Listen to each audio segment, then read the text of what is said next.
Arsenal squad won them yet another game. Kudos to Mikel Arteta for the substitutions. He brought on Martinelli and Trossard, and both of them won them the game.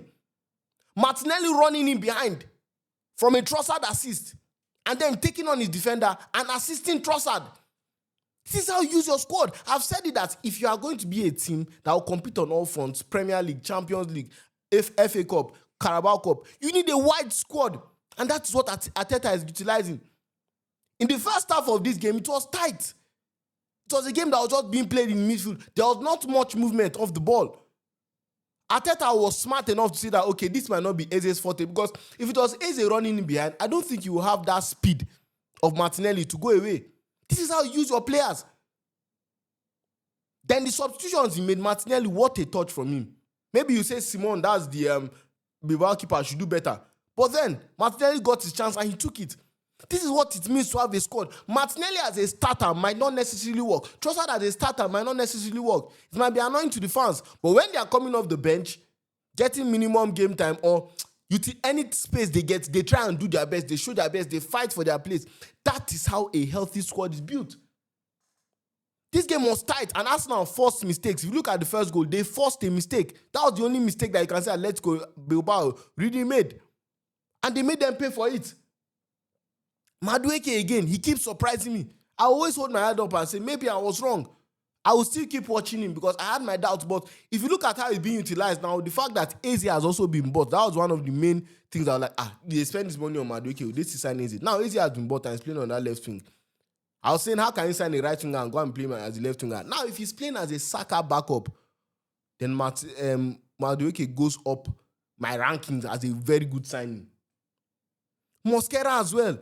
This guy looks like he has been playing with Arsenal all his life. And if you look at Arsenal's centre-back depth, from White to Gabriel to Saliba to Mosquera to Hinkapie to Timber, who I think is one of the best right-backs in the world, very underrated right-back. He doesn't get enough praise.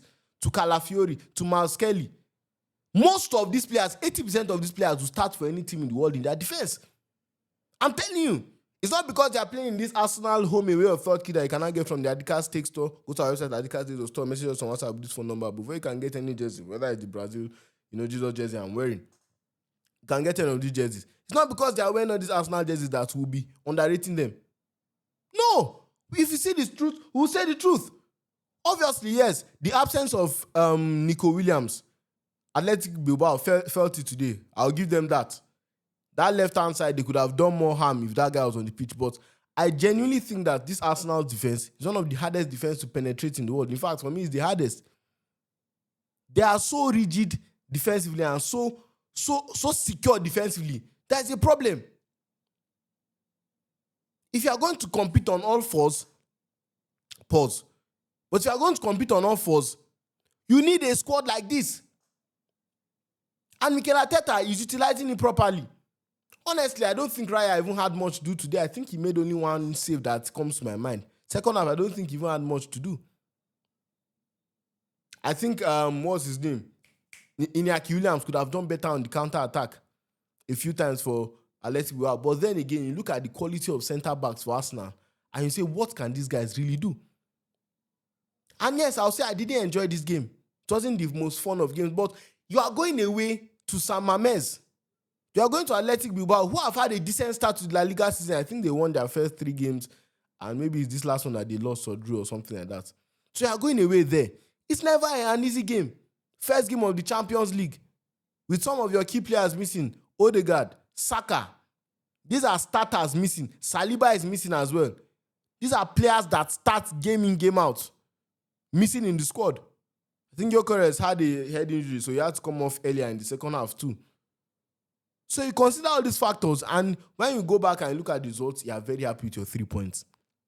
Just get off to a good start away from home. It's the Champions League. Anything can happen. Yes, Arsenal is supposed to be beating Athletic Bilbao. Yes, Arsenal is a way better team than Athletic Bilbao now. But then again, there's a reason why they're in the Champions League, and they're a massive club in Spain. So Arsenal has gone away from home against a massive club in Spain in the first game of the Champions League, scored 2 goals while keeping a clean sheet. I keep speaking about this defense and how good this defense is. A very scary defense That's why I'm saying, if I look at the Premier League especially, which team bothers me the most? Which team am I genuinely worried about? It's Arsenal, because of their squad depth. They have been without their best attacker in Bukayo Saka for many games, and they have still been able to be scoring goals and be winning games. That is what you mean. They have been without arguably their best centre back, Saliba. Mosquera has come in and has fit in like a glove. He has looked like, okay, I've been playing with Arsenal for the last 5 years. I understand everything. And even on the ball, his ball playing is amazing. I do not think Zubimendi had a great game today. I don't think Merino. Yes, many people were coming for Arteta today, starting Rice, Merino, and Zubimendi. And to an extent, I understand him for the Zubimendi and Merino thing. Both of them have played in Spain. They understand Spanish football. I was thinking maybe that's his thought. But then again, 4 centre-backs, 3 DMs. It looks anti-football. It doesn't look like a team that is coming to express themselves. But I was then looking at the other options. Will you take the risk of, benching a Merino and then maybe moving Eze to the midfield and starting Martinelli? I don't think Martinelli has done enough to get a starting position. If he proves himself more, starts more. That is the good thing about squad depth. You have healthy competition. Players I think were finished will just come and start proving themselves. Because in that 22-23 season, or was it when Martinelli scored 15 goals in the league? Martinelli was really hot that season. It was a problem. Can he get back to that level? Who knows? He might have been too comfortable. But then back to the Arteta starting, 3 DMs. I think that was his thought process. Odegaard was injured. I think if Odegaard was here, he would have started this game. Declan Rice didn't start the last game, so he was definitely going to play 90 minutes in this game. That was the main reason why Declan Rice didn't start. And Zubimendi, Merino, and Declan Rice played the full 90 minutes. I think this is a trio that many fans will have to get used to seeing it. Maybe especially in big games where Mikel Arteta wants to just be compact.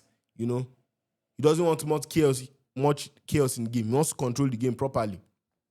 And I'm telling you right now, in many big games, we'll see this. I think we'll see this from Mikel Arteta.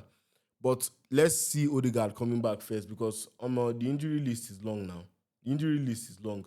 Jesus is still out. Havertz is still out. So there are many things that could have gone wrong for Arsenal, but still went right. And this is a big game. Away from home, as I said, San Mamés is a big game. And it's a big win. 2 goals. In the end, they won the game. They left it late. But then it's the substitutions. Against the Athletic Bilbao, tired legs. That is why, as a big club, you need a squad. You cannot only rely on your first team. Now, Arsenal, again, when is their next match? You see why you need a squad. When is their next match? Sorry. Arsenal's next match is on Sunday against Manchester City. Are you seeing the pattern? Another game against Manchester City. But because they can rotate and, rest some of the other players, you then get a fresher version of your players. So it's not easy. On Sunday they play, then Wednesday again they'll play in the EFL Cup against Port. Then Sunday again they'll play against Newcastle. I mean, every team in the Premier League has this schedule. It is then down to the manager to have a good man management scheme. You have to manage your players' minutes. You have to know how you regulate their minutes. You have to still do this while nobody's going to pity you and say, there are too much games. No. That is why investments were made in transfer window. And I genuinely believe that Arsenal was one of the clubs to win this transfer window, because they strengthened in each and every position, from Hinkapie at left back to Mosquera at centre back, who has already shown his use, to midfield where they got Zubimendi in there, to attack where they got Madueke, they got Eze, and they got Gyökeres, without really letting any of their main players in attack go away. So this is very, very good from Arsenal, and congratulations to them on their first win on the Champions League. They are temporarily the leaders of the Champions League table. I think a team will definitely score more than 2 goals in the Champions League, but they have done their job. Job done. Shikena. You cannot hate on Arsenal. You cannot say anything bad at all about Arsenal. A well-deserved win, a well-deserved result, and, onward to victory for Arsenal. Maybe. Hopefully not. Make sure you shop at the car steak store. Arsenal is giving me heartache as a Arsenal hater. As a Arsenal banterer. As an Arsenal rival, I mean. They are giving me heartache as a rival fan currently. And let's see how it goes. But please shop at the car steak store. Make sure you like the video, subscribe, and share. Our man of the match today, Martinelli. So just write Nelly in the comment section. Nelli. If you watch the video up to this point, you reached almost 10 minutes and you're a legend. So please like the video, subscribe, and share. It's very important. And I really appreciate you guys. Thank you for watching this video. Adcast takes it out. Peace out.